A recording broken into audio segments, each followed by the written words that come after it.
The hall of the Galactic Council was vast beyond imagination. It was not just a room. It was a monument to the combined glory of hundreds of worlds. Its domed ceiling shimmered with simulated starlight, a map of the galaxy stretching above the heads of the delegates. Light reflected off metal banners carved with symbols of ancient empires. Every step on the polished black floor echoed like a small explosion dot. In the very center stood the speaker's platform, a raised circle where only one being could stand at a time. From here, words carried across the chamber without technology. The acoustics alone made sure of that. It was where leaders spoke, and where reputations were destroyed. On this day, the atmosphere was sharp with tension. The crisis session had been called after the most recent report. The void creatures, the swarm, had broken through another defensive line. 4 inhabited systems gone. Over 100 billion dead. And the swarm was still moving, their trajectory pointing deeper into the heart of civilized space. The delegates filled the tiers of seats that curved around the chamber like an arena. Some whispered in their own languages, voices low and urgent. Others glared at each other across the space, still blaming rival species for not doing enough. The heavy air shifted when the clerk's voice rang out. Next speaker. Commander Elias Reeve, representing the planet Earth. Heads turned. Some delegates tilted their heads in curiosity. Others smirked openly. Humans had only been part of the council for a few decades. They were not a major military power. Their fleets were small. Their homeworld lay in a quiet corner of the Orion Arm, far from most major trade routes. To many here, they were still children, clever, yes, but inexperienced in the real games of the galaxy. Commander Reeve walked to the center with measured steps. His uniform was simple compared to the elaborate robes, battle armor, or ceremonial attire worn by others. Navy blue fabric, a silver insignia on the chest, and a plain utility belt. He was tall for a human, but among the towering insectoid Vatek or the bulky reptilian Dracoth, he looked almost fragile. He stopped on the circle and looked up. From here, the tiers of alien faces rose like waves, each watching him with different eyes, compound, glowing, lidless, or hidden behind helmets. Some faces were curious, some hostile, some amused. When he spoke, his voice was steady. Honored council members, the swarm is not unstoppable. We have a plan to stop them. If you allow humans to lead the operation. For a heartbeat there was silence. Then it broke like glass. The chamber filled with murmurs, laughter, even derisive clicks from species with mandibles. A few delegates didn't even bother hiding their scorn. From the upper tier, the representative of the Juroth Confederacy leaned forward. His scaled face split into a grin. Humans, lead? This is not a game of planetary politics, Commander. This is war against the oldest enemy the Council has ever faced. Your fleets are barely above colonial defense strength. Another voice joined, a tall, graceful member of the Zilari Dominion, her silver eyes gleaming with disdain. Perhaps you misunderstand the scale, human. The swarm devours worlds and hours. Your people have never fought a war beyond your own moon. What could you possibly offer? Reeve let the noise roll over him. He did not interrupt. He did not argue. Instead, he waited until the laughter and sneers began to fade. Only then did he speak again. What we offer, he said slowly, is a different way of thinking. You have been fighting the swarm for centuries. And for centuries, you have failed. We are new to this war, and that is exactly why we might succeed. The room stirred. It wasn't agreement, but it wasn't pure dismissal either. Curiosity, faint but real, had crept into the atmosphere. The council speaker, a being of living crystal whose voice resonated like wind chimes, tilted their faceted head. Commander Reeve, you may explain your proposal. Reeve nodded. He did not bring up holoscreens or complex tactical charts. He simply spoke. Every plan you've tried, treats the swarm as an enemy army, something you can defeat in open battle. But that's not what they are. The swarm is a hunting species. It doesn't care about your fleets, your borders, or your weapons. It follows prey, just as predators on Earth follow the herds. And just like predators, it can be lured. It can be trapped. A ripple of disagreement spread across the chamber. Trapped? The swarm? Impossible, or so everyone believed. Reeves' tone sharpened. Humans have spent most of our history as hunters. We trapped prey that could kill us.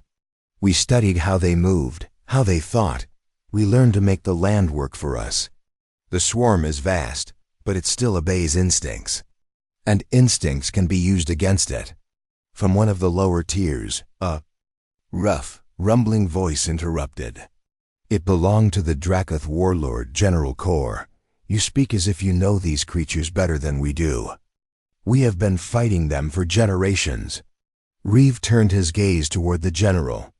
And yet here they are, breaking through your defenses again. That silenced the interruption. For now, Reeve continued. We have been studying the swarm's attack patterns. Not just the battles, the empty systems they pass, the worlds they avoid. There's a pattern, and if we act quickly, we can build a trap. We call it Project Iron Net. The name drew a few more chuckles. To most alien ears, it sounded clumsy, even primitive. What is this Iron Net? Asked the Zellari. Delegate with a mocking smile, Reeve met her gaze. It is the reason I'm here. We can explain, but only if the Council gives us command authority over the operation. Now the uproar was louder. The idea of granting operational control to humans was unthinkable to many. Even the few species who did not openly mock humanity doubted they could coordinate fleets from across the galaxy. The speaker's voice cut through the noise. Commander, you understand that such authority is unprecedented for a member world of your age. Without specifics, your request is unlikely to pass. Reeves' expression did not change. If we give you the details, the plan will fail. The swarm has ways of adapting to what it learns. This must be done without leaks, without hesitation. We are asking for trust, and for speed. Every hour wasted means more systems lost. The council chamber shifted into a storm of side conversations. Some delegates spoke in their own languages, their translators muted for privacy. Others leaned toward their aides, demanding data on human history, human warfare, human psychology. Through it all, Reeve stood perfectly still, his hands clasped behind his back. Inside, he could feel the weight of every second passing. He knew most of them would never give humanity a chance. He knew they thought Earth was overreaching, but he also knew something they did not. Iron Net was already in motion. The vote in the Galactic Council had been predictable. Of the 129 member species, fewer than 20 had voted in favor of giving humans full operational control. The rest voted no, many of them with barely disguised smirks. Commander. Elias Reeve did not react to the rejection. He simply bowed to the council speaker, stepped down from the platform, and walked out of the chamber without a word. For the aliens watching, it was the end of a small, strange distraction. For humanity, it was the beginning. The quiet departure. The council hall was located on Arkan Spire, a colossal station in neutral space. From the outside, the station looked like a silver needle thrust through an asteroid, its spires stretching into the void. Shuttle bays glowed like scattered stars. Trade vessels came and went without pause, carrying goods from across the galaxy. Commander Reeve's shuttle departed without ceremony. The hull was painted in dull gray, no markings, no flags. Only a few council security drones even bothered to track its departure. Inside, Reeve sat in the forward cabin, watching the stars shift as the shuttle moved toward the hyperlane gate. His aide, Lieutenant Mara Vance, sat across from him, her face tense. They didn't even try to hide their laughter, sir, she said. Some of them think we're a joke. Reeves' gaze stayed on the viewport. "Good," he said simply. Mara frowned. "Good? If they think we're harmless, they won't watch us closely," Reeves said. "They won't see what we're building until it's too late." He turned his chair slightly, meeting her eyes. "Send the signal. Phase 2 begins now." The signal to Earth far across the stars, in the Sol system. A transmission reached the orbital command station Kepler-1. The signal was short, coded in a way that would appear meaningless to anyone intercepting it. The message was simple: Iron. NET full deployment. Within minutes, a network of secure communications lit up between Earth, Mars, and dozens of deep space outposts. In hidden hangars, massive machines began to wake. Engines roared. Power grids flickered under sudden demand. On the moon, inside a crater sealed under a dome, rows of graviton projectors hummed to life. On Mars, underground silos released swarms of drone ships the size of small buildings. In the asteroid belt, disguised mining platforms began shifting into new formations. To any outside observer, it might look like routine maintenance, maybe even a new trade convoy. But to the humans involved, it was the start of the largest coordinated operation their species had ever attempted. The alien perspective while Earth moved in silence. The rest of the galaxy continued with business as usual, or at least as usual as it could be during a galactic crisis. In the capital world of the Zalari Dominion, High Envoy Sareth watched the latest swarm front data on a curved display. The red line showing the swarm's advance cut deeper toward Council space. It had already crossed into the Helios Rift, tearing through 3 defensive fleets. Sareth's aide bowed slightly. "High Envoy, reports say the humans have withdrawn from Ark-Inspire." Without further comment. "Their council speech is already trending on the outer channels. Many are mocking it." Sareth allowed herself a faint smile. "As expected. They're a young species. Brave words are easier than real strategy." She turned away from the display, already thinking of other matters. To her, the humans were irrelevant. The great powers of the galaxy would decide the swarm war, just as they always had. The Hunters. Approach. On the other side of the galaxy, in the Kuiper Belt beyond Neptune, a massive station floated in the shadows. It was not marked on any public star charts. Its hull was coated with stealth material that swallowed light. Inside, Admiral Trent Solari stood before a tactical hologram of the outer Sol system. Dozens of icons glowed, human ships, platforms, and drones, all moving into position. Mara. Vance's voice came over the com from Reeves' shuttle. "Phase 2 confirmed, Admiral. Commander Reeve is en route to rendezvous." Solari nodded to no one in particular. "Understood. Begin anchor deployment." From the station's hangars, enormous cylindrical devices were released into space. Each one was larger than a city block. Their ends unfolded into arrays of emitters, glowing faintly blue. They drifted into preset positions, forming a wide net that spanned millions of kilometers. This was the first layer of iron net, the anchors that would create the artificial. Gravity webbed. Old lessons, new war. As the deployment continued, Reeves' thoughts drifted back to something his grandfather had told him when he was a boy. "A clever hunter doesn't run after the prey," the old man had said. "He makes the prey come to him. He makes the land his weapon." It had been true on Earth for thousands of years. It was still true in space. The swarm was fast. It was strong. It could overwhelm any fleet in open battle. So humanity would not fight it in open battle. They would fight it in a place of their choosing, under conditions the swarm had never faced before, testing the lures weeks before the council meeting. Small human scout ships had shadowed the swarm's outer hunting packs. They had observed something strange. The creatures responded to certain energy signatures more than others. One of those signatures, to Reeves' surprise, was very close to the radiation pattern of ancient Earth fusion drives. Another was similar to the bioelectric field of large ocean predators. It was not much, but it was enough. By combining artificial energy bursts with low-frequency pulses, humans could mimic the signals that drew the swarm's attention. In other words, they could call the swarm secrecy above all. The greatest risk was discovery. If the council, or worse, the swarm itself, realized what humanity was building, the plan would collapse. That was why no alien allies had been informed. Even the human diplomats stationed on Arkanspire had not been told. Everything was handled by a tight circle of military leaders, scientists, and engineers. Every transmission was routed through quantum-encrypted channels. Every construction site was disguised as civilian infrastructure. The operation was so secret that even some of the crews deploying Iron Neck did not know the full plan. Doubt within not. Everyone in the human chain of command was convinced. In the Mars Command bunker, Colonel Imani Ochoa reviewed the swarm intelligence reports and frowned.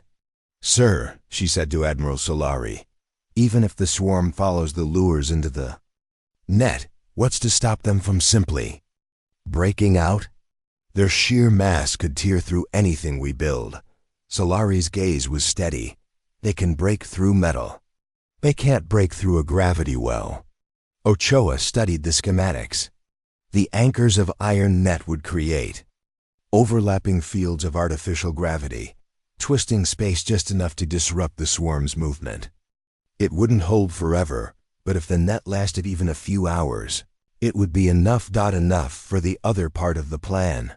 The swarm advances across the galaxy. The swarm was not slowing down. They moved like a storm through the void, billions of living ships pulsing with bioluminescent light. They communicated through deep space vibrations, signals no normal communication array could pick up. They tore through the owner line, a fleet of some of the most advanced warships in the Council. The battle lasted less than 3 hours. Then, the system went dark. News of the defeat rippled through the galaxy. Panic spread on some worlds. Others began calling for evacuation from border systems. But on Earth, the news only meant one thing. The prey was moving closer to the trap. Reeves returned 2 weeks after leaving Arkanspire. Reeve arrived at the Kuiper Belt Station. Admiral Solari met him in the docking bay. "You've been busy," Reeve said, glancing at the traffic of drones and ships outside the viewport. "We're almost ready," Solari replied. "Once the last anchors are in place, we start deploying." The lures, Reeve's eyes narrowed slightly. "How long until the swarm reaches the outer perimeter?" "By latest projections, 23 days, Reeve gave a slow nod. "Plenty of time. Or not nearly enough."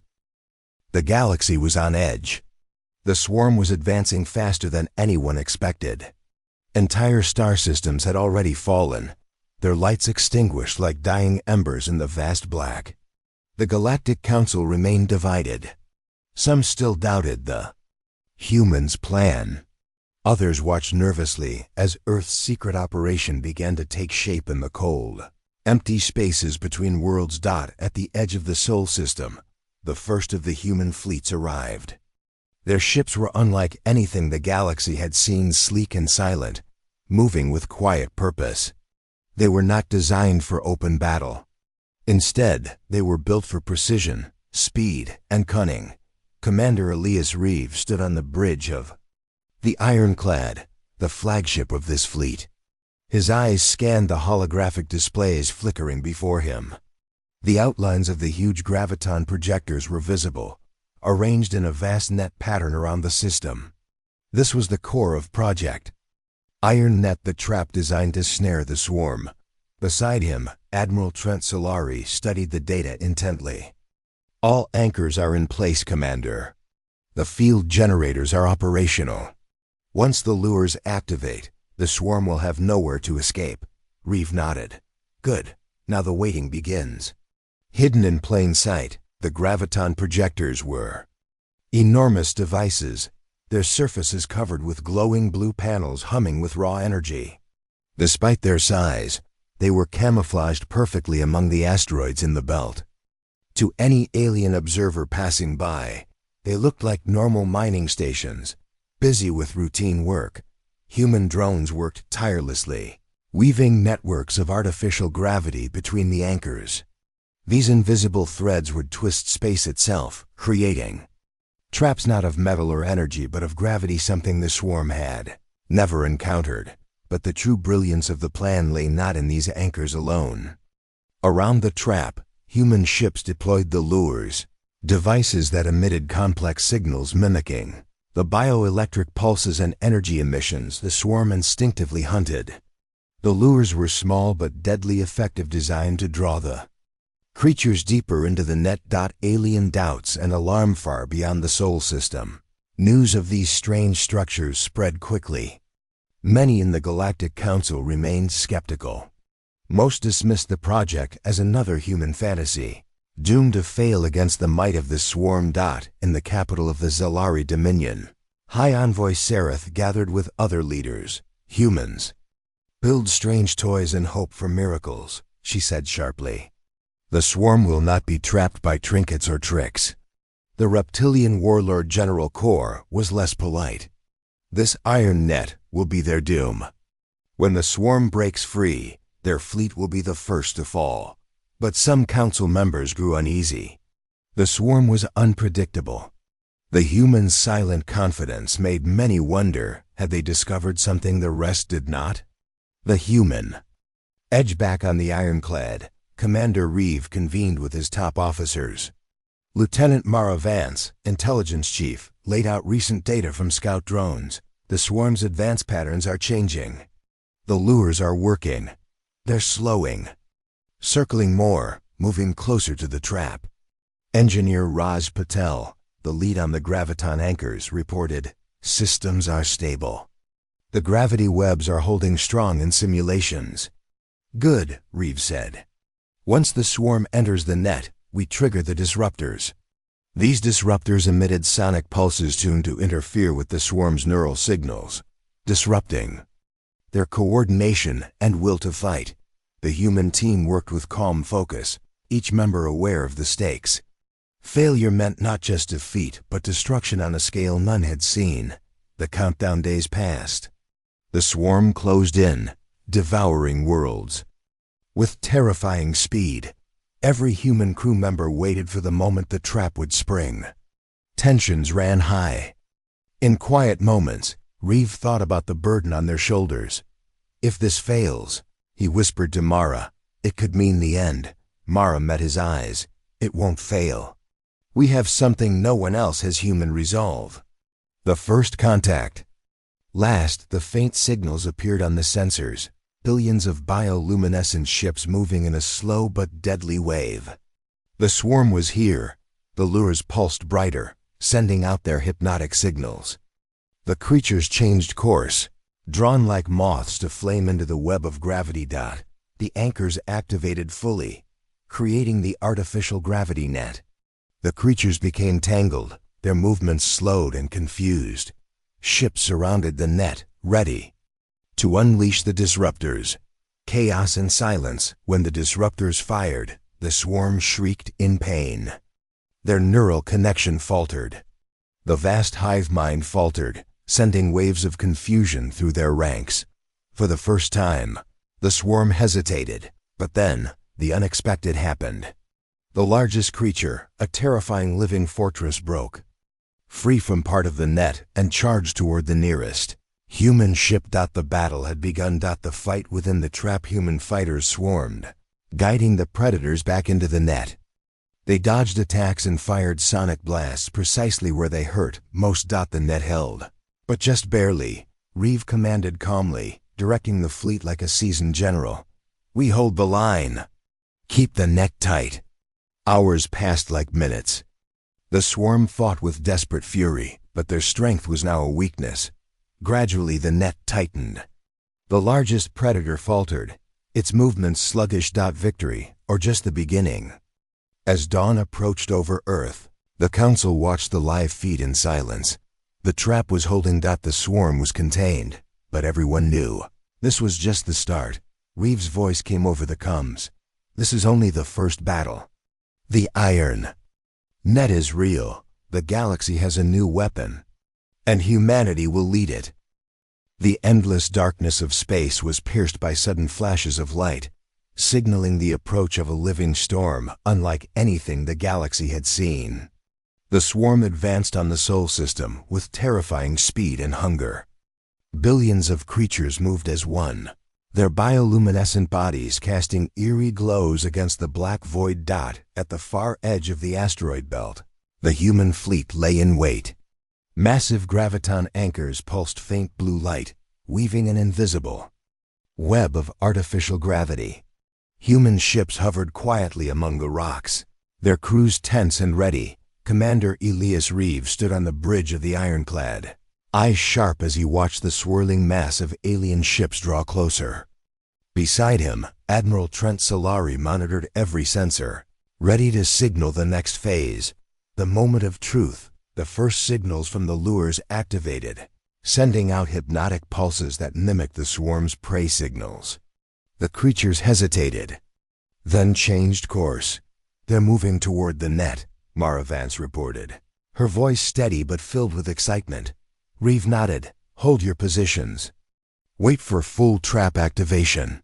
The swarm closed the distance rapidly.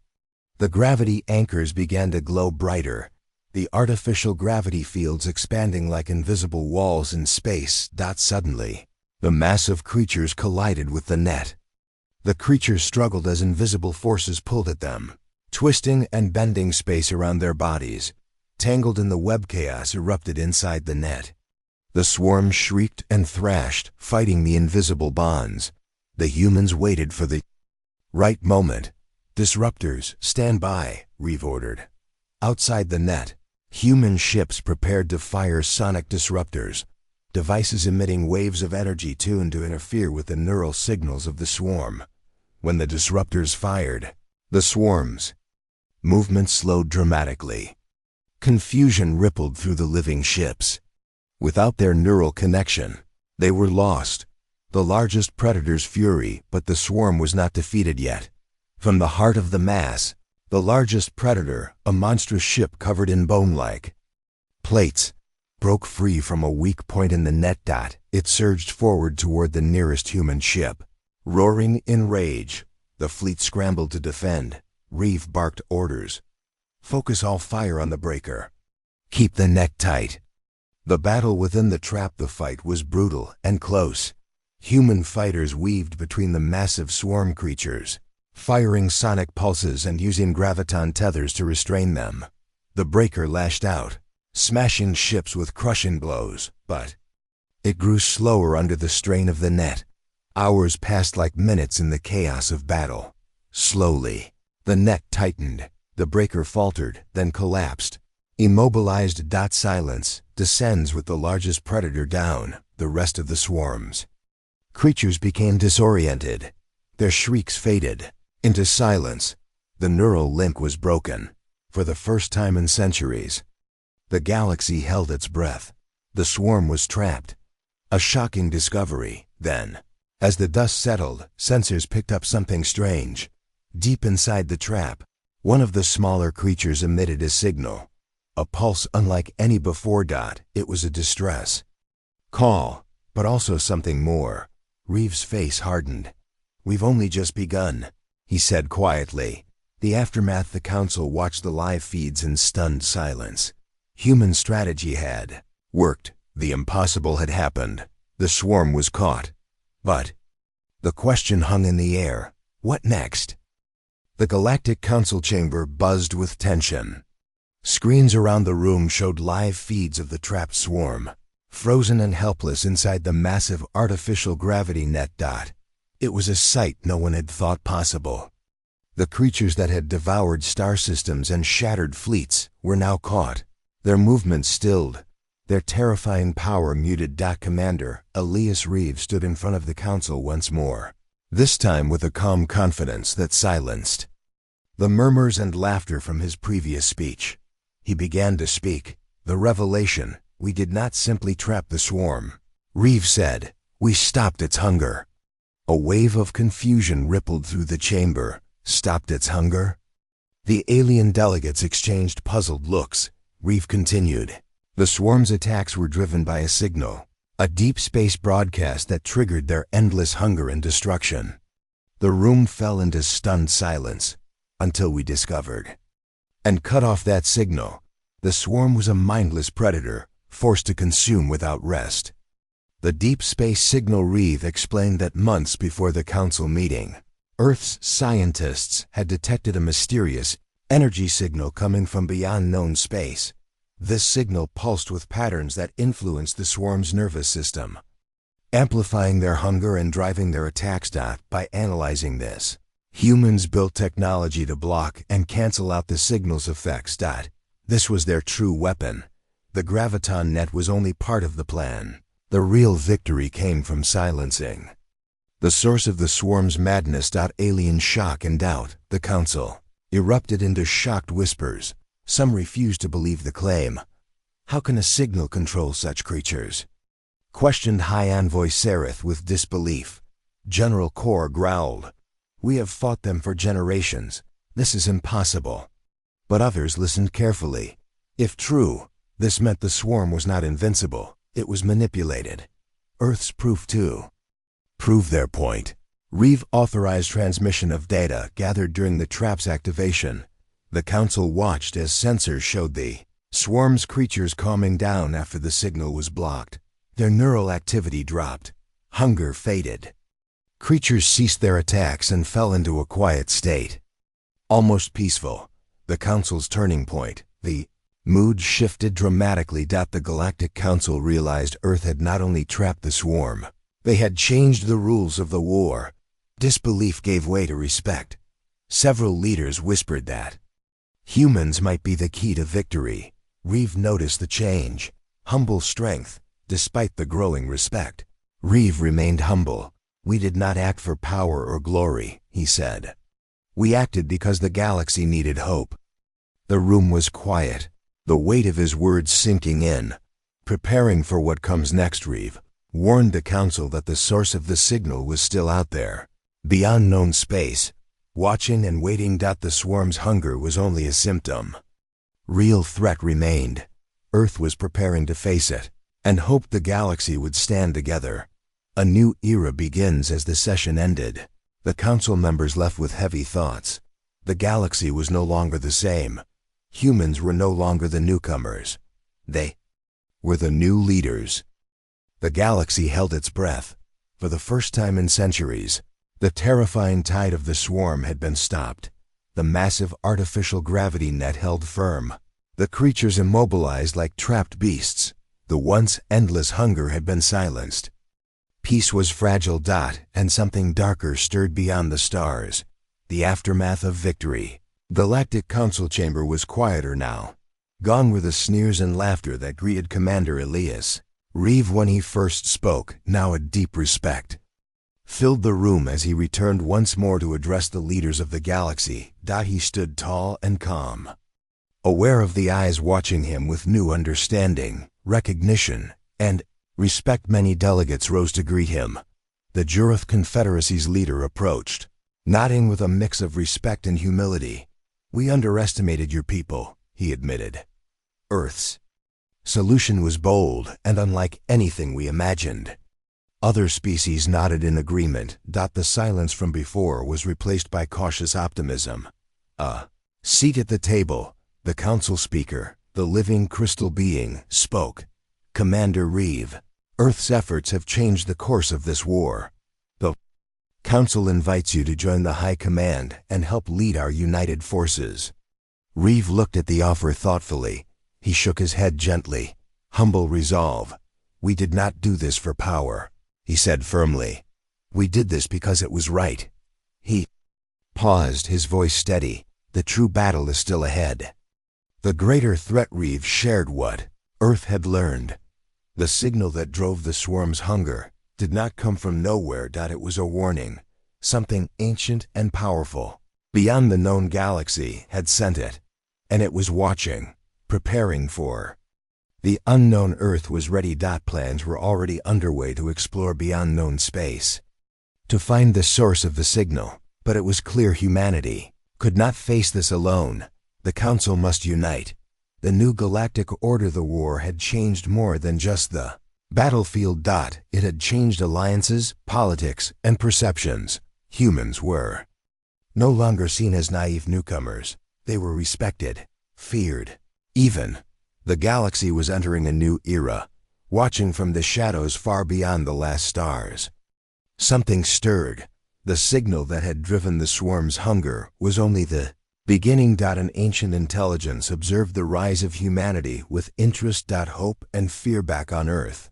Reeve stood beneath the night sky. The stars seemed both familiar and strange. He felt the weight of responsibility. The future was uncertain, but humanity would face it head-on.